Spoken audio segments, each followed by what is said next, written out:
Welcome back. This is step 6 in the sales process. This is where you have completed the first appointment, you've done your analysis, and now you're preparing for your second appointment. So it's important you have an agenda for this second appointment. And that agenda has 4 items on it, just as the first agenda for the first appointment had 4 items.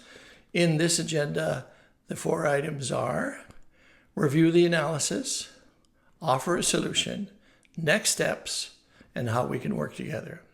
So let's break that down. So the analysis must be based on what they said, not what you assume they said. So it's really important in the first appointment, if you can capture any phraseology they've used, such as, I wish I had saved more, I wish I invested more, I don't have enough protection, whatever, because in the second appointment, when you review the analysis, you're going to tie the analysis to what they said, such as when you're talking to the client.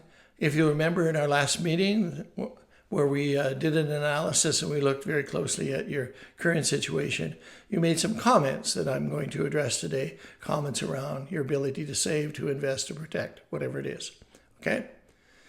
So you're going to review any high points out of that analysis. And then you're going to move to the second step of this second appointment.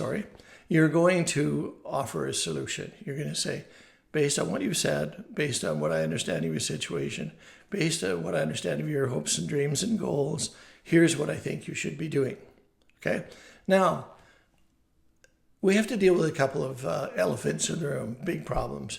You know, if I do an investment in savings, that's sexy. I can tell my friends, what do you do today, Jim? Well, I invested some money. Oh, you're so smart. They don't say the same sort of phraseology when they say, I've bought some protection, I bought some life insurance or critical illness or accident insurance, because that's not necessarily sexy. So one of the things you have to do is a risk analysis. They're going to say that the easy thing, I'll just invest 100 euros or $100 in something, rather than they're married with children and they have no insurance and the risk is there. So you're going to have to help them understand the risk involved. And that's a very direct conversation with them. Okay, so based on your recommendation, based on their response to that recommendation, then you're going to determine the next steps. And the next step might be you may have to go back to the drawing board and put some other plan together. It may be they need some time to think. It may be that financially they can't start until next month. That will affect your next steps. Okay, so you have to agree on the next steps, and that next step is mitigated by the risk. I'd rather you do something about insurance if you don't have any and you've got responsibilities than do something about putting 100 euros someplace to invest. Okay.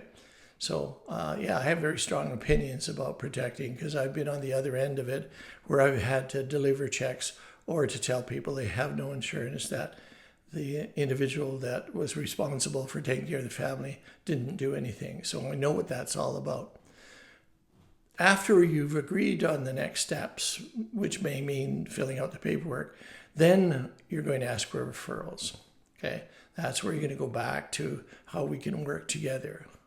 Okay, so that's what we want to do between the first and second appointment. Just to remind you, is we want to review the situation, remember the words they've used, understand the gap, prioritize those gaps, build a recommendation, go to the second appointment, and do the 4 steps, again, which are: review the analysis, offer a solution, agree on next steps, and ask for referrals. Have fun.